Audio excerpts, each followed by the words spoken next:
Fala pessoal, sejam bem-vindos aqui ao canal. Estamos passando por um momento econômico muito importante aqui no Brasil e no mundo que pode nos trazer muitas oportunidades, mas também é uma crise que a gente vê por aí. Então a gente precisa separar o que aqui é crise e o que é oportunidade para a gente comprar barato. Que tá barato a gente sabe, mas o que a gente deve fazer nesse momento? Preciso gravar esse vídeo aqui para vocês falando sobre esse ciclo econômico, toda essa linha que mostra uma possível crise e como a gente deve se posicionar. A gente tem visto muitas notícias aí, por exemplo, houve essa notícia agora há pouco tempo, que muitos fundos imobiliários estão sendo impactados por um possível calote de uma empresa lá do Gramado Parque, uma empresa lá do Rio Grande do Sul, e aí fundos como o HCTR, o DEVA, o TORD estão sendo impactados. Tivemos notícias algum tempo atrás das lojas americanas que praticamente quebraram, bancos norte-americanos,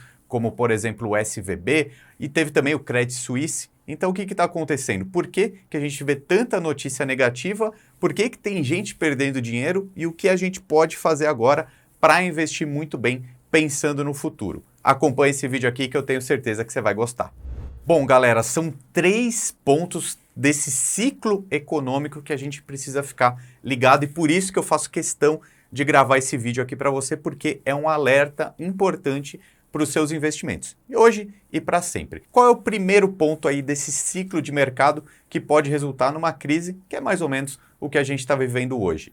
Primeiro ponto, a inflação, né, é um fenômeno que acontece em todo mundo. Quando a inflação ela sobe, os bancos centrais de qualquer país elevam a taxa básica de juros. Aconteceu isso aqui no Brasil. Inflação subiu, aí a taxa Selic subiu muito. O que a gente viu então é esse primeiro ponto do ciclo econômico que eu dou o nome de precificação.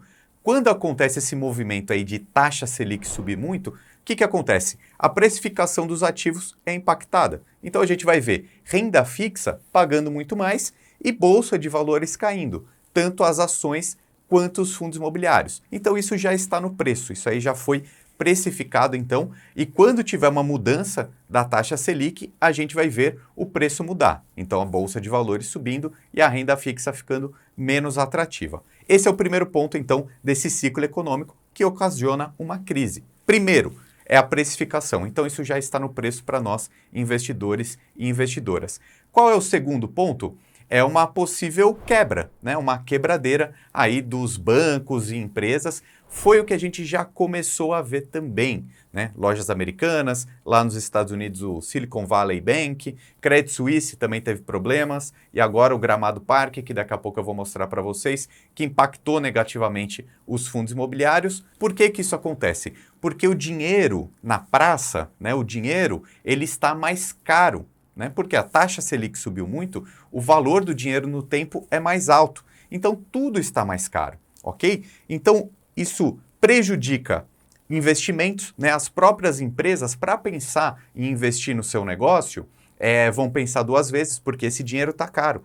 Quando a taxa Selic estava 2%, todo mundo queria investir, contratar mais pessoas, comprar maquinário e afins. Agora, com a taxa Selic, ou a taxa básica de juros de qualquer país estando alta, isso desestimula investimentos das empresas, desestimula também consumo, então as pessoas compram menos, até porque qualquer compra parcelada vai ser extremamente mais cara do que antigamente. Então, consumo, setor de varejo, construção civil, ou seja, comprar prédios, imóveis, apartamentos, ficou mais caro, ficou menos interessante. E aí a gente começa a ver se é ruim para as empresas, começa a ter algum tipo de quebra, né? Algum tipo de default, ou seja, alguém não tendo dinheiro para conseguir pagar, né? Essas empresas. Foi o que aconteceu, por exemplo, com as lojas americanas. E é o que a gente está vendo acontecer agora com alguns fundos imobiliários. Então, esse é o segundo ponto do ciclo e fica ligado, daqui a pouco eu te mostro o terceiro, porque esse realmente define o que a gente tem que fazer agora. Mas a gente precisa ver esses detalhes do que está acontecendo agora aqui com os fundos imobiliários. Olha só, a ameaça de calote derruba cotas de 5 fundos imobiliários. Veja, então se você tem um desses 5 fundos imobiliários aqui, você sentiu esse baque. O BCRI, o DEVA, o HCTR, o IRDM, o VSLH caíram bastante, né? Até se a gente colocar aí na tela, mais que 46% em 6 meses, caiu o TORD 11, o HCTR 36% de queda, o DEVA 11, por exemplo, um outro fundo, caiu cerca de 29%. Então, o que a gente começa a ver aqui, a poder fazer essa análise? Fundos imobiliários mais arriscados, eles pagaram muitos dividendos, né? Então, o investidor que tem esses fundos aqui há mais tempo ganhou muito dividendo, né? Agora está caindo por causa desse cenário econômico. Então, a gente precisa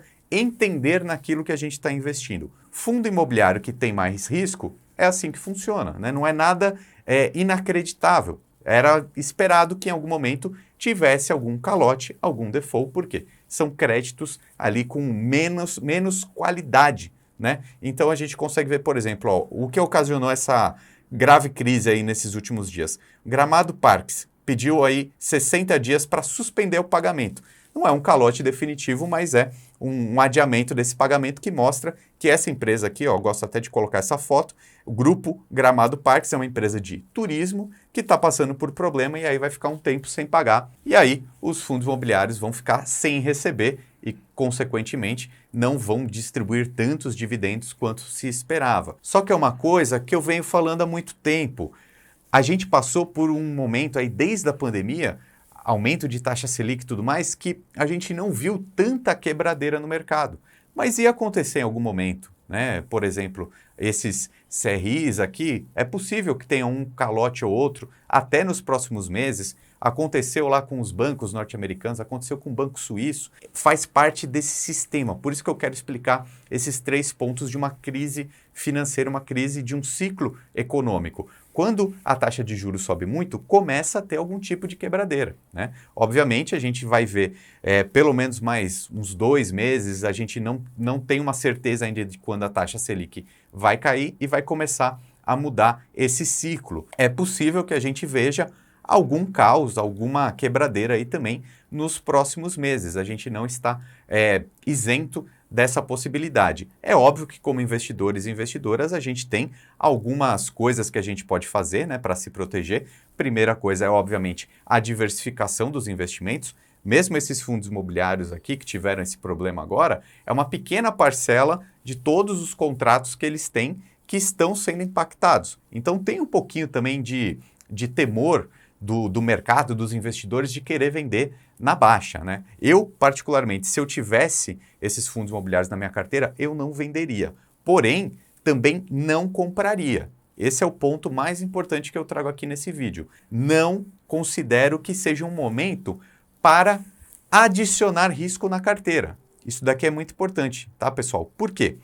Ora, é oportunidade ou é certeza de prejuízo? É isso que a gente tem que pensar agora. Por que eu vou comprar algum ativo que seja muito arriscado, sendo que tem excelentes ativos e oportunidades mais seguros que também estão baratos? Pelo menos esse é o ponto, é assim que eu faço com a minha carteira de investimentos. Fundos imobiliários, especificamente, usando de exemplo agora, eu não compro fundos imobiliários arriscados. Por quê? Para mim, fundo imobiliário é uma segurança na minha carteira. Quando eu vou falar de risco na carteira, eu vou para o mercado de ações. Mas não acho que esse seja o momento de adicionar muito risco na carteira por causa dos momentos de incertezas. E, inclusive, eu vou deixar o link aqui desse relatório que eu consegui junto com a Levante Investimento, os top 3 FIIs do momento, que aqui eles dão 3 ideias interessantes de investimento em FIIs agora. Faça o download aqui, que é totalmente gratuito, e você vai conseguir ler essas 3 ideias de investimentos em fundos imobiliários para agora. Então, relembrando aqui os pontos. Primeiro, é a precificação dos ativos. Quando a taxa de juros subiu muito, a bolsa caiu, renda fixa ficou atrativa. Segundo ponto, esse mesmo movimento faz com que o dinheiro fique mais caro no mercado, tanto para investidores, tanto para empresas, tanto para consumidores. E aí é possível ver algum tipo de quebra. E qual que é o terceiro ponto? É o prejuízo e oportunidade, porque aí muitos fundos de investimentos, muitos investidores, pessoa física mesmo, acabam tendo que vender os seus ativos porque já passaram do nível de risco aceitável e aí eles partem para outra. Para quê? Para comprar aqueles ativos que realmente são oportunidades, as boas empresas ou os bons fundos imobiliários, que aí sim, a partir de hoje, do dia zero para o futuro, que vão trazer lucro. não dá para ficar se apegando também a prejuízos passados, porque às vezes você fez uma análise errada lá atrás e agora precisa mudar. Porém, eu vou colocar um gráfico aqui na tela que eu acho muito importante a gente pensar. Tem um exemplo de um fundo norte-americano que foi gerido pelo Peter Lynch, um dos maiores investidores do mundo, que trouxe um resultado de 29,2% ao ano durante 13 anos. Isso daqui é muita coisa, ainda mais em dólar, né, no mercado norte-americano. Mas esse gráfico aqui mostra isso, que em alguns momentos é queda, né, para depois esperar a alta. E muita gente usa esse fundo como exemplo porque é possível você ter prejuízo, por exemplo, de 65%, mesmo em um tipo de investimento que trouxe um rendimento médio de 29% ao ano. Por quê? Nesse exemplo aqui, era uma certeza que tinha comprado bons ativos, só esperava maturar aquela ideia de investimento e o médio e longo prazo fez isso acontecer. Então, momentos de crise passarão, ok? O mercado financeiro, econômico, ele é cíclico, só que a gente precisa entender esses pontos, tá? Pode-se haver problema sim, e eu digo isso nesse momento. Não acho que é hora de assumir riscos, principalmente em fundos imobiliários. Se for para assumir risco, aí eu iria para o mercado de ações, que é esse exemplo que a gente colocou aqui do Peter Lynch, né? Porque uma ação, ela pode ter um crescimento explosivo. Então, aquela diversificação da carteira, montando uma parte em segurança e uma parte em alto potencial de rentabilidade, é o segredo do sucesso. E aí eu deixo mais um convite especial para você que chegou aqui até o final do vídeo e tenho certeza que quer melhorar a sua vida financeira. Dia 10, 11 e 12 de abril eu vou fazer a imersão do lucro. É isso, não dá tempo de você esperar mais para se posicionar e comprar bons investimentos para ter um futuro melhor. Esquece a aposentadoria pelo governo, esquece o INSS, eu vou te ajudar nessa jornada. Anota aí na sua agenda, 10, 11 e 12 de abril. Vou deixar também o convite, o link aqui na descrição, porque aí você se cadastra e já vai receber uma planilha de presente, além de outros conteúdos lá no seu e-mail, tá bom? Estou te esperando aqui então na imersão do lucro. Espero que você tenha excelentes investimentos e é para isso que eu estou aqui. Meu nome é Ricardo Natali e seja muito bem-vindo aqui ao nosso time, o time do canal Lucro FC.